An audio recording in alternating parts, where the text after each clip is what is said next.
Good morning, everyone. It's 22 minutes after the hour 6 on this Monday morning, the 24th day of August, and it's 78 degrees at our Tampa studios.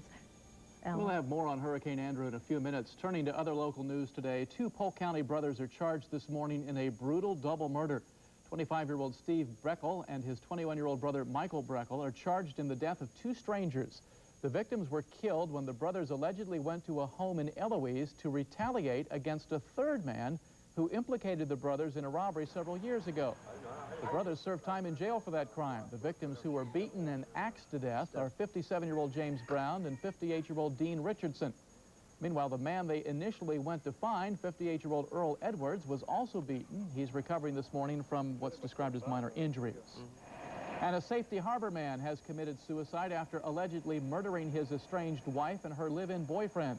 The body of 29-year-old Richard Myers was found in his pickup truck on McCormick Road in Hillsborough County. He died of an apparent self-inflicted gunshot wound to the head. Detectives say Myers, who was involved in a bitter divorce, murdered his estranged wife, 45-year-old Cheryl Myers, and her boyfriend, 22-year-old Charles Sears, on Sunday. Their bodies were found in his home on 14th Avenue in Safety Harbor. Meanwhile, two members of the Pinellas County Sheriff's Office are being disciplined this morning. The two are 47-year-old Chief Deputy John Mulry and 38-year-old Public Information Coordinator Marianne Pasha. The two were suspended without pay for 10 days for allegedly exercising poor judgment for driving their department cars after drinking. Neither employee was charged with DUI following the incidents that occurred on August 22nd. But Sheriff Everett Rice says he expects the actions of members of his executive staff, both on and off duty, to set an example for other agency members to follow. The Bears set an example for traders as last week ended with a big sell-off on Wall Street. Your money expert, John Catalano, Metro Traffic. Jerry? Good morning, Leslie. Allen, drivers are going to find those high wind warning lights flashing on the Sunshine Skyway. If you're in a high-profile vehicle, such as an RV or an 18-wheeler, please use caution when crossing. Moderate traffic flow northbound on both Highway 41 and I-75 due to individuals having evacuated Collier County and the Fort Myers area. Otherwise, no major accident activity in Hillsborough or Pinellas County. Jerry Dennis, Channel 13 Eyewitness News, Metro Traffic. Welcome to this special live edition of 48 Hours. Hurricane Andrew, feared and furious, roared out of Florida into Louisiana and right into the history books. Here's why. In terms of dollar figures, this may very well be the single most expensive natural disaster in the history of the United States. Now, we had scheduled a 48 Hours about fakes for tonight. That's a good broadcast. We'll show it to you later on. But because of the importance of this historic hurricane, we are postponing that broadcast. Not only is Andrew probably the costliest hurricane on record, it's also one of the strangest storms ever to hit the United States. Tonight, we'll bring you the very latest on Andrew, what it was, and what it's wrought. Is this the worst one you've seen? This is it. This is it. We've never had winds up to 160 miles an hour. Well, look down this Main Street. Look at it. I mean, it was destroyed. This is going to take months, years to come back. No. It'll take a little while, but it's not going to take years, because as soon as our people can, they're coming back. They're coming in. Look here. 1892, Mr. Popkins, 90-something years old. First, as soon as we let him, he's coming back. He's going to reopen his place? Oh, I'm sure. He's reopened out there every other hurricane we've had. Hey, there's a curfew. Go home, please. Y'all be careful now. What is it that you want people in what we call the outside world most to know about Franklin, Louisiana tonight? Yeah. We're just happy to still be here, for one thing. Well, several people told me today, said, you know, Dan, some of these little towns just won't come back.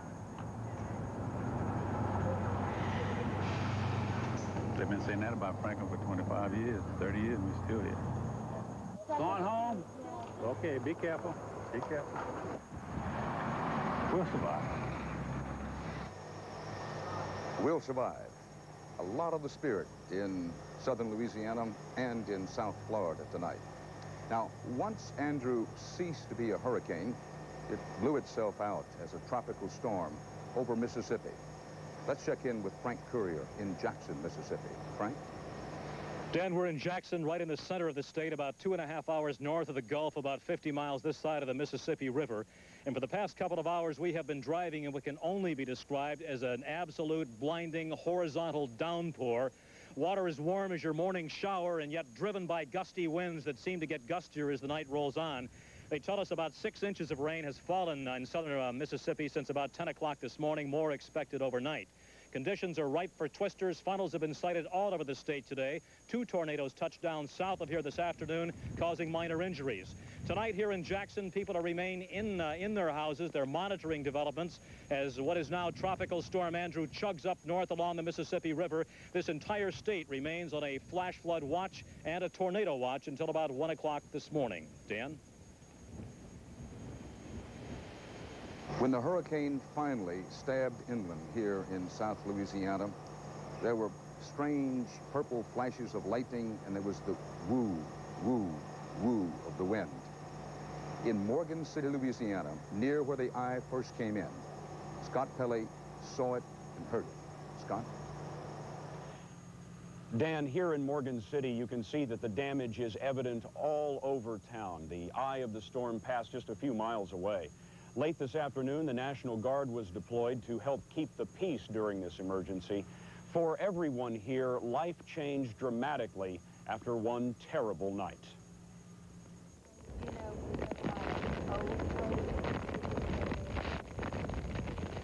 Morgan City is no longer a city, at least not in the way most of us would think of one. There's no electricity. Most people can't drive easily from one place to another or even make a telephone call. Hurricane Andrew blew away those things we take for granted. I've been through about 3 storms, and I've never been through one like this. Looks like the Iraqi war to me. You know, it's real devastating. All right, Governor, how we stand on declaring an emergency? It's all been done. Cedric LaFleur is Morgan City's mayor. You know, just looking around at your city, it doesn't seem that any building got away undamaged. That's about right. Just about everybody got a little damage. What are your problems as night begins to fall? What are your main concerns here today? Our problem is to keep people off the streets. We haven't had any looting problems or anything like that, and no intent to have any. Keep in mind, these are people who know hurricanes. Most of them have been through a few on the Louisiana coast. They've seen bad ones before, but never one this bad. Today, they were mopping up, patching up. Some were even drinking up. Becky Todd is one of those people cleaning up today, putting a brave face on a terrifying night. I'm lucky we're still here, and the house is still above us. But we got a lot of damage to clean up and a lot of things to do. It'll take us a while, but we'll get to it. And we found something else Hurricane Andrew had taken away: peace of mind. I got a fiance that's working offshore. I don't know where he's at. I'm just hoping everything turned out for him all right. Mayor, are you surprised by what you see around you today? Oh, absolutely. I didn't nearly expect this much damage. I was amazed. I knew we had some damage, but I didn't expect destruction like I saw today. We're just lucky. We thank God that nobody got killed, and we'll be on the road again shortly.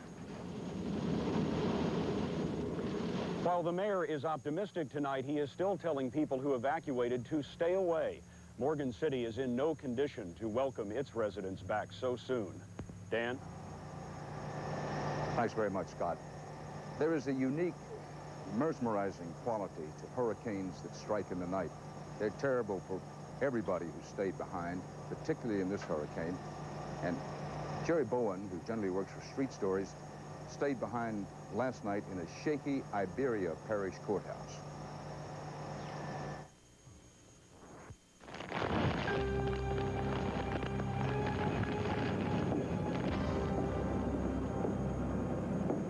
When they talk of force 4, force 5 hurricane, it really concerns us.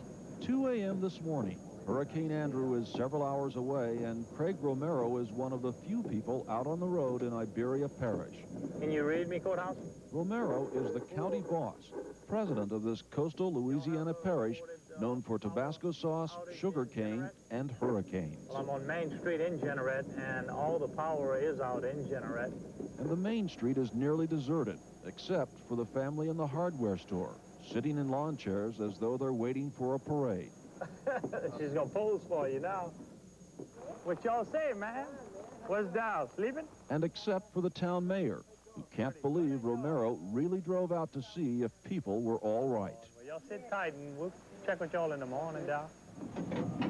They think we're about as nuts as the people in the lawn chair. You know what? They may be right. That's fine. You can tell me after the fact. 3 a.m., back at the county government building in New Iberia. Emergency Services Director Henry Bonke updates the quickly changing storm. The storm is weakening, and that's the good news. The bad news is the latest forecast says the eye passes over the top of it. For days now, residents of Iberia Parish have been told that Andrew could be devastating, and Craig Romero wonders if people have taken the hurricane warning seriously. You've obviously got a lot of people who decided to stay and weather it through. And a lot of the reason for that is that we haven't had a bad one in such a long time. People think they can withstand the forces that are coming. Yesterday, county jail inmates were put to work filling sandbags for homeowners in low-lying areas. Businesses put up the last plywood to prevent windows from shattering in the storm. And the Shuest clan, shrimp fishermen for generations, decided to ride out the hurricane on their boats, tied tight to the bank of an inland waterway. I say we can't go stand on the end of the point and stop it. If it's coming, it's coming. We can't back it away. Well, aren't you concerned about your safety out here? And boats gonna rise with the water, though? That boat right there, I'm just as safe as about anywhere as I can be. So more or less, we'll fight it with the boat as long as we can. When I was small, our house fell like that. Others eagerly went to the shelters, generations of families seeking safety. And that's my daughter and my son. The other one is my granddaughter. Is your whole family up here? Oh, yeah. Romero's wife and 6 children are holed up in the government center. His sister and her 2-month-old triplets are there, too. The fortress-like building has become a refuge for all county employees and their families. We got one firefighter injured. He's conscious. And down in the basement, the command center is getting busy. We've got large trees down on both ends. Our patient's not doing very good. 4 a.m. Andrew has come to town, and he's trouble. The winds are gusting up to 160 miles an hour. No one can venture out to help. We can't even get units to it. Okay, Henry, this wind has to be 100 miles an hour, I'm in. Okay, Jeff, this is what we're going to do. You making the right call. Sit tight. As soon as the wind starts dying down, give me a holler, and we'll start cutting our way to you from this end as well.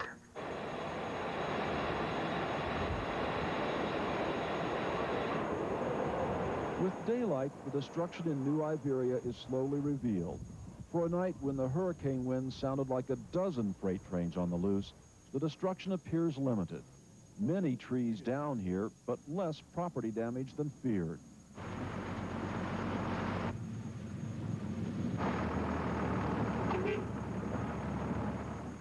Got electrical wires in the tree? Craig Romero's first stop this morning is the New Iberia High School. Last night, it looked like this, a warm shelter for 750 evacuees. And then the rains and winds came. The roof was destroyed, and the water poured in. It was one of 2 area high schools damaged. But amazingly, no one was hurt here. That's the best thing. Go to where they're bringing the people, because you can't live here. You can't stay here with all of this. It's just going.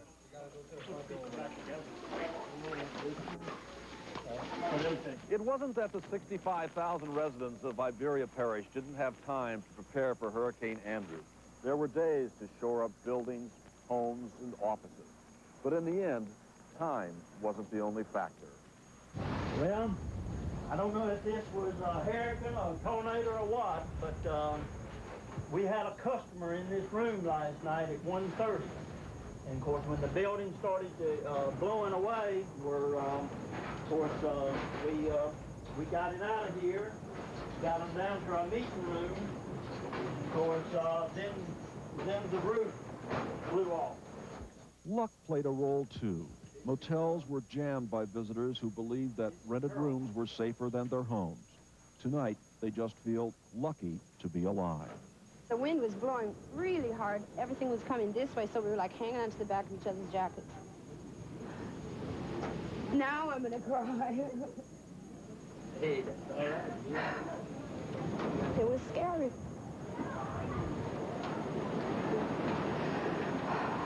But we're all right. You made it. Yeah, we did. We were all safe. Susan Henschel did make it, and so did the triplets. They mostly slept their way through Andrew. And the shrimp fishermen, no word yet on how they rode out the storm. The road to their inland waterway was impassable today because of high water. It's been an anxious 48 hours for thousands of people here in Iberia Parish. Those who lost their homes, those who lived with the fear. People who thought Andrew was bad enough.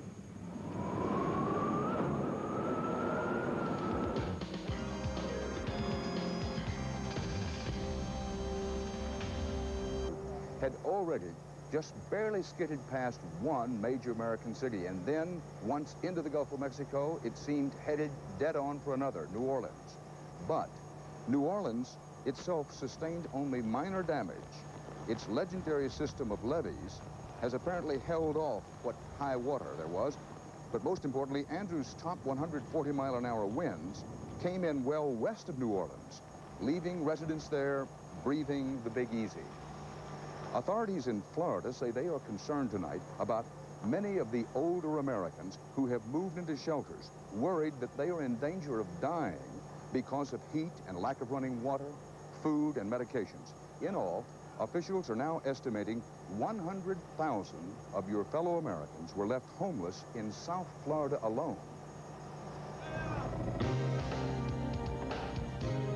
From the air, you can see how enormous the destruction is. Mass destruction is the label we give it. But get up close and you can see that for every victim, mass destruction is really individual, singular, personal destruction. Forgive me for asking this, but when you look at what used to be... I went crazy. That's all I had. I went out of my mind. I started going, my God, Jesus, where do I go from here? Mary Bennetson is one of those people who lost everything. It's sad. It was a very pretty complex. We had the pool, we had the tennis court, we had a barbecue area. Look at it now. Until 2 days ago, Mary lived in this building in Homestead, Florida. You have to be very careful because there's no banister here, there's no rails. Oh, jeez. This is where you lived? This is where I used to live.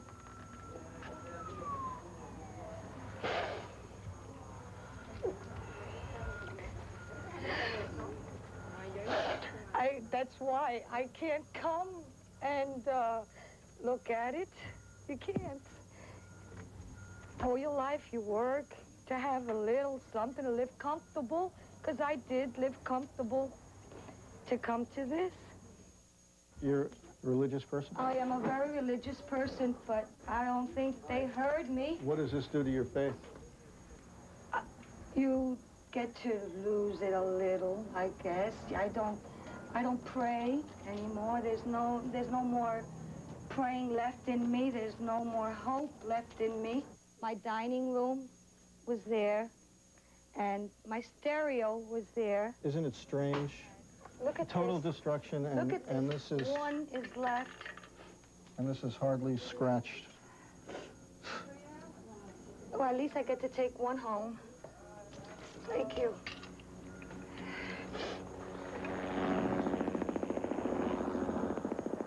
We tend to call this rubble. This was somebody's house. Somebody lived here. Not long ago, this was their kitchen. There's a stove here.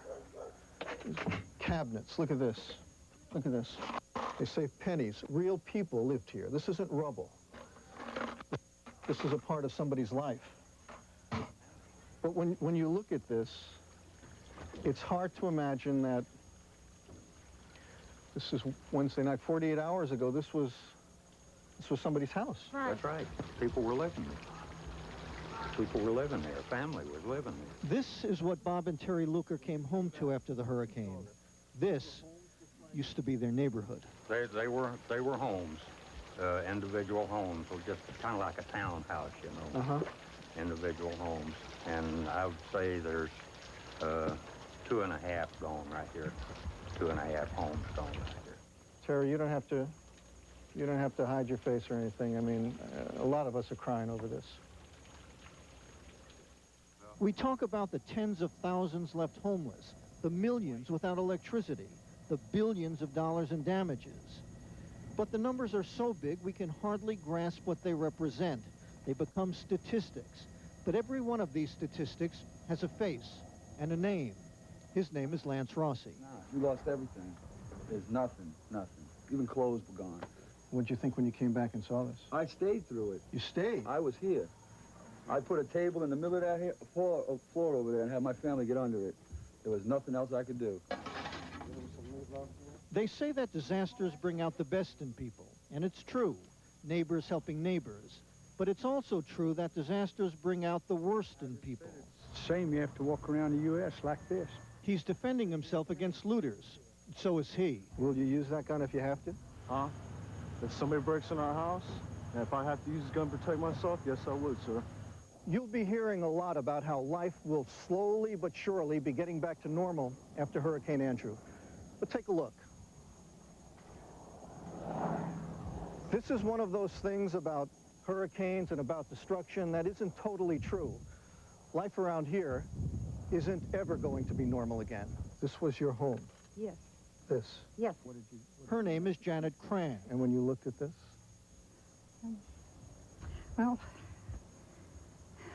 there's nothing, you know, what can you do? I was afraid to come near it, and then I thought, I've got to see. Mm. And when you saw it? I thought there would be nothing. I thought we wouldn't be able to salvage anything. But then I got to digging, and I've been crawling underneath there. I've been everywhere, and just looking. See, you never know what, and I keep finding things. And thank goodness it was all right. And pennies. Now, how do you figure this? Look at this.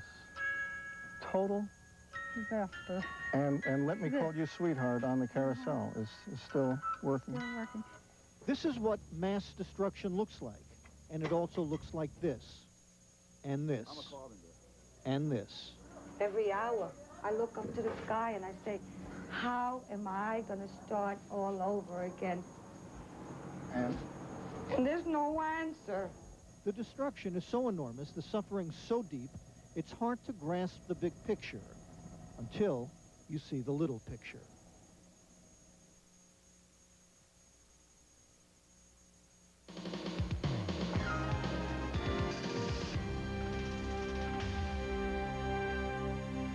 Back live now from Franklin, Louisiana. Let's go over to Houston, one of the world's ranking experts on hurricanes, Dr. Neil Frank, who's with our affiliated station, KHOU-TV.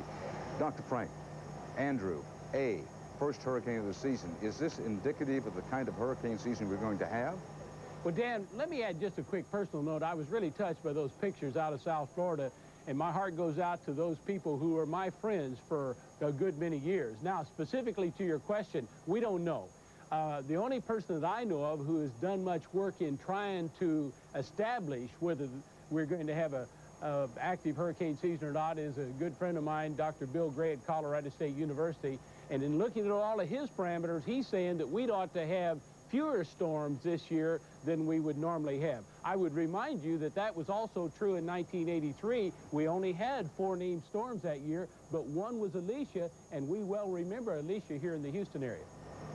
But Dr. Frank, what about the theory, very quickly, that the so-called greenhouse effect is causing us to have more hurricanes? Any empirical evidence of that? No, not at all. And, of course, we just don't have a long enough period of record to establish whether there is even a trend in warming or cooling. and therefore we have no knowledge about whether the increase in hurricane activity is related to that. Sorry, thank you, Dr. Neil Franklin Houston. Thanks for all your help during this important week. Now, no doubt you've heard and seen about the looting in South Florida. And here in Franklin tonight, by the way, a state trooper armored vehicle just went down this small town street. But you know, there's another side of human nature that's coming out in South Florida. It's coming from people from the north, people who know firsthand what's needed after a hurricane strikes. John Roberts is in Homestead, Florida. Everybody okay? Everybody okay? This is the way people have been living in the aftermath of Hurricane Andrew. Milk is milk these days, honey. Tastes pretty as long bad. as it's wet. But as they try to cope, they're not alone. Does anybody have any injuries? Everybody okay? They're getting help that they didn't expect from people who've been there before. I got every PO medication, injectable medication, anything that we need, we got. Bill McCauley was with the Emergency Management Office in Charleston when Hurricane Hugo roared through 3 years ago. Bill, this must be a real sense of deja vu for you. I didn't ever think I would ever come back to a situation like this. It was... McCauley's contribution to relief efforts was to find a home for a Red Cross emergency aid station. We broke into the school, we opened it up, we didn't have any insulin, I got insulin. We didn't have any toxoid, I got toxoid. We tried to bring love down here and help them out because we know what they're going through. And there are other Carolinians in South Florida. We learned big time on the job, no question about it. Now we're experts. Hospital worker Cliff Garton drove 15 hours to help with the cleanup and lend some moral support to workers at the Homestead Hospital. We bought water, linens, hospital gowns, emergency portable generators, chainsaws. We bought the stuff that we thought it would take to help these people get by. I think they're more like angels, the goodwill that they brought. I mean, it really, really gave us a boost. Other veterans of Hurricane Hugo set up a MASH unit to care for the sick, injured, and a lot of pregnant women. We've had 3 ladies that were ready to have their baby. They're looting everywhere. It's embarrassing the way these people are a bunch of thieves, man. Keeping up with the looters has overwhelmed Homestead's police force. What we're going to do? We're going to drive back over to the store. Yeah. And you're going to put it back. Okay, Volunteers from the Charleston force came down to relieve some of that pressure. Well, you put on a uniform, you put on a badge, serve and protect. We help everybody. For these veterans of Hurricane Hugo, no task is too large or too small. Their reward is to use what they've learned in a life-changing event to soften the blow for others. Still to come on this live 48 Hours Hurricane Special. Near ground zero, 2 Louisiana women find it any port in a storm. Everybody's okay is the main thing. Everybody's alive. And we'll give you a sense of what it's like to face hurricane winds. Here's a hint. Over 100 miles an hour, it becomes very scary. Stay with us.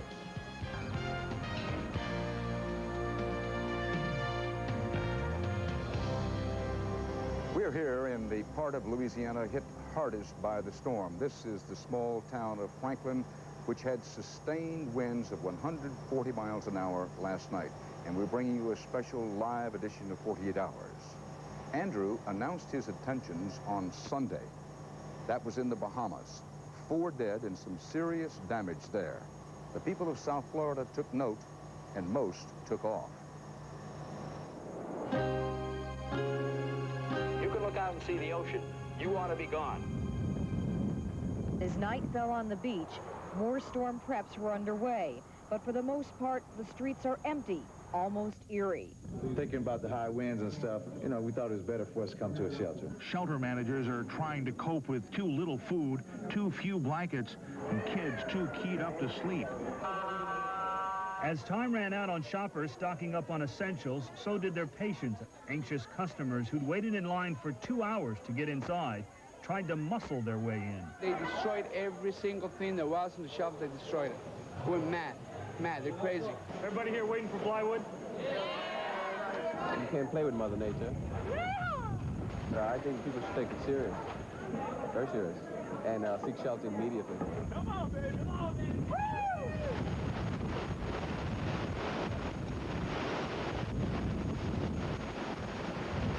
Wake-up call started as early as 3 o'clock this morning on South Miami Beach. Wind gusts have been up to about 75 miles an hour.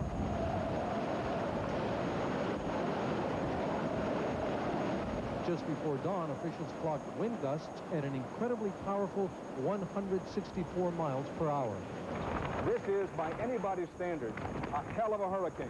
The front door opened. Wind came in like nothing I'd seen before. We got soaking wet. Water went everywhere. Then the roof went off. Wind blew the glass in, and then I had the hurricane inside with me. In a flash, Hurricane Andrew turned Miami into a paradise lost. We have nothing. Nothing at all. We don't even have a roof in the house, don't have nothing. Everything and everywhere is just gone. We've lost everything and everybody's homeless. I don't know what we're going to do. Survivors couldn't believe the wreckage. At least 50,000 people were left homeless. 20 years, all gone. The word is incredible. The place is an overpass near Homestead, Florida. The main force of the hurricane winds came through here. There's no house. We have no house to go back to. And Paul, my brother, My new car is brand new. Up in Pensacola, come get us. Don't cry. Even Homestead Air Force Base was gutted. 4,600 servicemen were evacuated. 2 F-16s destroyed. Nearby hospitals are inundated with victims. A lot of the area that we see around here now looks like a war zone, and haven't seen the likeness of this since Vietnam. Homes and stores look like they've been blown up by bombs. It looks like Beirut. Looks like Lebanon during the war. You go from a tax-paying person with a home to a homeless person. Somebody send some help. We need it. When Hurricane Andrew hit Florida City, no building was left untouched. In most places, no building was left. I spent 4 years in Vietnam, and I wasn't that scared. At least I knew where the bullets were coming from. Tragedy often brings people closer together. That's human nature. But then there's the other side of human nature. Leave everything in your hands, just drop it and come out. The looters over there, you take the stuff out of the building to try to save it, and while you're going back to get something else, they're going over there and picking it up off the ground. See, they're letting you do the work for them. Take a gun and shoot every damn one of them. Why are you here? Why am I here? Yeah. To keep my store under control. I just feel that it's extremely important that everybody works together and we find a way to get through this without tempers flaring. Get the car out of the way, sir. Get her moving, lady. We can't go in unless they come out. I have gas, I cannot pump it. Please be patient, we're trying. Hey, to the back, baby! Like Cuba, exactly like Cuba. It's the same it is. Every time you see a line, you just stop there and you get whatever it is. You don't care what they're selling. Good afternoon. Hurricane Andrew continues on its course towards the Louisiana coast. The second most popular form of hurricane protection is sandbagging, and these sacks are being sold at a premium price of $2.75 apiece. Forecasters said New Orleans would be spared the core of the storm, but no one is taking Andrew lightly. You worried about what it's going to look like when you come back? Not expecting that when I come back. The most precious possession a lot of people have down here is a boat. So you can see them moving the vessels further up the bayous, tying them down to trees, and hoping for the best. Winds here in Morgan City are being clocked at over 100 miles an hour.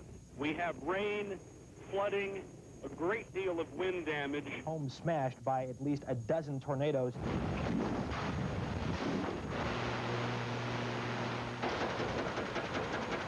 We're on the main street in New Iberia. The rains are not letting up. Everything's all right. Relax.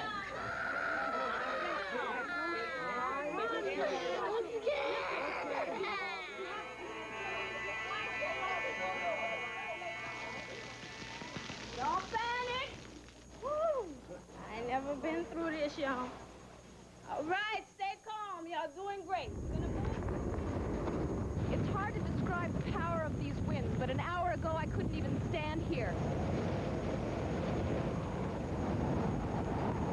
The storm is still alive and well, even though they say it has been downgraded to a Category 3.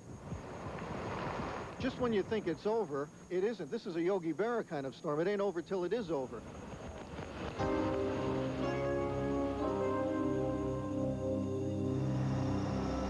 David Martin has been through hurricane-force winds before, not in Hugo or Andrew, but under controlled conditions. He'll tell you, he's about to show you, that it's no place for a human being. Every time a hurricane hits the United States, we come out here to the wind tunnel at the University of Maryland to try and give you some idea of what a hurricane force wind is really like. This is Bob Wozniak. He's a project engineer here at the wind tunnel. Right now, let's see, we're at 30 miles an hour, which I guess you wouldn't call anything more than a stiff breeze. When do you start getting up into the neighborhood that people would call a hurricane? Well, it's around 70 miles an hour is the threshold for a hurricane. 70 miles an hour. Well, let's start going up toward 70 miles an hour and start to get the feel. About what speed do you get where it's going to be tough for us to stay out here? Well, right now we're coming up on 50, and you can already feel it. I think about 65 or 70 is where it takes everything you've got to just maintain your balance into the wind. Actually, a smaller person has a better chance of not getting blown away in a tunnel like this. And you can see now I'm having a difficult time standing here now.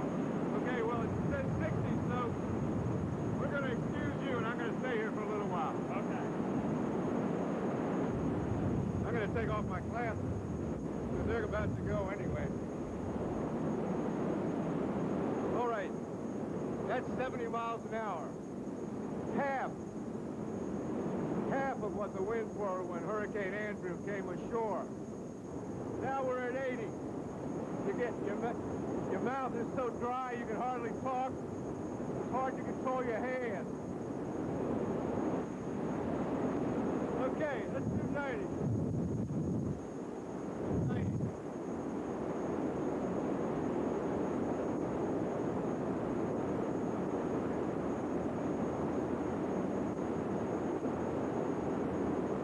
That's all I can do. I guess I can walk a little bit.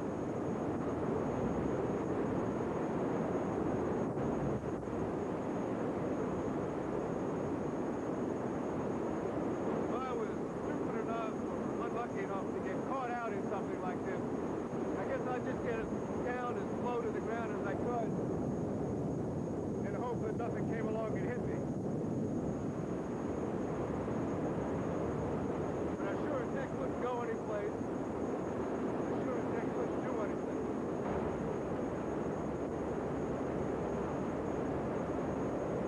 I don't know how much longer these pants are going to stay on. That's 110 miles an hour.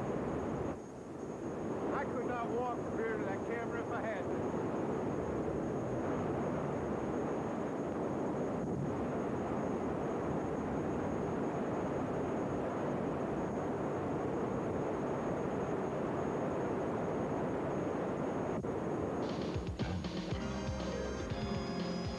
Hurricane Andrew was downgraded to a tropical storm, but that doesn't mean that it's all over. There's still plenty of rain and the potential for destruction for anybody in the path of what's left of the storm. Now, when a big hurricane builds up, you sometimes spend time in a place that you wouldn't otherwise go. Giselle Fernandez has a story to tell about that.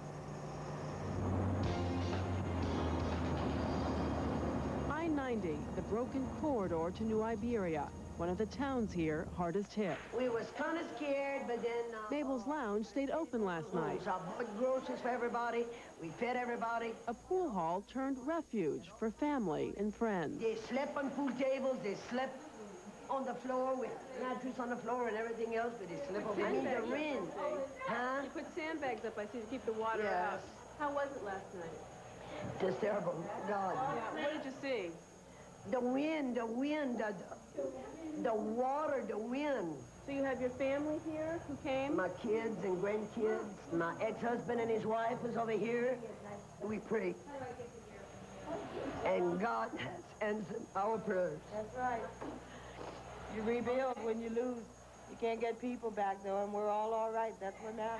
Well, Mabel, I wish you luck. I see you have some cleanup to do. Got a lot of cleanup to do. Yeah. I wish you the best of luck. But everybody's okay. That's the main thing. That's right. Everybody's alive. Not everybody was at Mabel's last night. Was the wind loud? Yeah. It blew everybody's shirt. Some families came here. Why not another shelter? Why the police station? It was the last minute. We waited too late. Celeste Bruce and her son Jude. I never been through this before. I do not know. You'll have to call the state police. What kind of questions are people calling in with? Do we have electricity? When are we going to have electricity? Can you answer those questions yet, or too early? I can give what I can know. It's answers Celeste, Jude, and their friend Sherry are looking for. This is the first time we've been out of the police station. Since yesterday at about 4 or 5 o'clock. As they try and make their way home. I don't have no idea what to expect when I go over there. Trees are in the way, Mom. Look at that stop sign, y'all. The hurricane is now behind them, but there is still danger. Careful of the wire, careful of the wire. Move to the right a little bit. Look my leg. Your leg is shaking, it is. Sherry, if we made it through last night, we got to make it through this. Yeah, we can't even get... Oh, my God. Y'all want to try and walk over there? Just beyond the tree? Oh, my picture. Oh, my memory. This one has the roof off of it a bit. Ooh. Oh, careful with the power line. Which one's your place, Sherry? That's the house right there with the Toyota in the front. Wow, looks intact. My roof is still on. My windows are still there. My door is still there. You survived pretty well. Very well. I wasn't expecting to. I didn't expect to see you smiling. I wasn't expecting to be smiling. And that's my landlord lives right there. Her house is in there. Believe it or not, despite all the damage, there are a lot of happy endings, just like that one in New Iberia. A lot of people expressing a great sense of relief that the same kind of devastation they saw in South Florida didn't happen here or to their homes that they feared so much. Now, it may take days to restore power and clean up the streets, but you have to remember this is a small town, a town that's already beginning to pull together and help one another out, a town that's already receiving a lot of helping hands from surrounding communities. So in the midst of this great tragedy, there are happy endings. Dan? Giselle, what about the other woman and her child? Are they all right? Yeah, believe it or not, they too sustained very little damage. Their windows were intact. They live in government housing. They were very concerned, but they took all the preparations necessary, put their furniture aside, their trinkets in closets, and even in the refrigerator. And now, believe it or not, Celeste is very worried about getting back to work and getting her life back together again. Dan? I can believe it. Thanks, Giselle. Andrew was a killer hurricane. 16 dead in the United States alone and still counting, 15 dead in Florida, 1 so far known killed here in Louisiana. Those are numbers, but who were they who faced the fury? In Florida City, we're told the story of Herman Lucerne. He insisted on staying in his beloved home in his beloved town.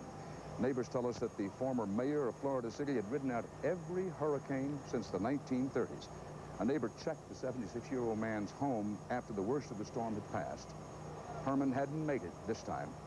He is survived by his 2 dogs, who stayed loyally by his side in the wreckage of his home. I'll have more in a moment, so stay here with us. Louisiana federal disaster areas, just as he did when Andrew struck Florida. And he has postponed some other politicking to fly right down to the storm-ravaged areas with promises of quick federal aid. He's changed his ways from 3 years ago when he was criticized for delaying a visit to Charleston, South Carolina, and the victims of then Hurricane Hugo. Now, you may remember something about the family of Camille and Michael Giraldi. 60 Minutes' Leslie Stahl reported on this remarkable family last year. The couple has 19 children. 17 adopted. They lived in Kendall, just south of Miami. You may remember something about that neighborhood. It was hard hit the other day by Andrew. We have total devastation here. You know, our homes are just totally destroyed. The roofs are caving in each day. They fall in more and more. It's just incredible. This is devastating because this has been my whole life. It's been 26 years of work to finally get this home. We unfortunately don't qualify for very much, and we pay for everything ourselves other than, you know, what people are kind enough to give to us. I'm hurting. I'm hurting real bad for the children. It's very difficult right now. And I said to Mike, when he was so devastated yesterday, he said to me, what do we do? Where do we start? And I said to Mike, something better will come from this, and I know that. Even though we can't see it, Everything's worked out for us with all these sick children, and I know that something better will come. It always has. There are big hurricanes and there's strong hurricanes. Sometimes they're big and strong, Carla and Hugo. Andrew was medium-sized and strong, but it'll be long remembered for its sheer destructiveness. There's one thing working South Florida and South Louisiana these past couple of days that I've been reminded about from those who have survived hurricanes, and that is the sheer randomness of nature's violence. The other thing is that once you've gone through a hurricane, you tend not to take things for granted, such as a roof over your head, drinkable water, maybe a little warm water. You certainly don't take for granted your family and friends. You take far fewer things for granted once you face the fury of a hurricane. I'm Dan Rather. That's our live 48 hours hurricane special for tonight. Coming up, your late local news. But first, a look ahead to our next report. People are missing. Keep an eye out for them. High school friends in a heartland city. We were just kind of wondering where you were. Gone. That's eerie. Scary. Without a trace. Where are these three women? These leads are getting thin. A cop's crusade. Do you mind if we look? We're checking all the apartments. So, really, no news. A family's ordeal. You're not dead. No, no, no. Have you seen them? Pray to bring him home safe. Another all-new 48 hours next week. Good evening, I'm Kelly Ring, and you have just seen the incredible destruction of Hurricane Andrew over the past 48 hours. Coming up next on Eyewitness News tonight, we'll bring you the very latest on the rebuilding of Miami and Louisiana. Also, many of you have called Operation Outreach to help our neighbors in South Florida. We'll show you what happens to the items you've given and how to make sure your donations get to the right place. Andy has the latest on the Giants and also the Bucks, and Roy has tomorrow's forecast, all just ahead on Eyewitness News tonight.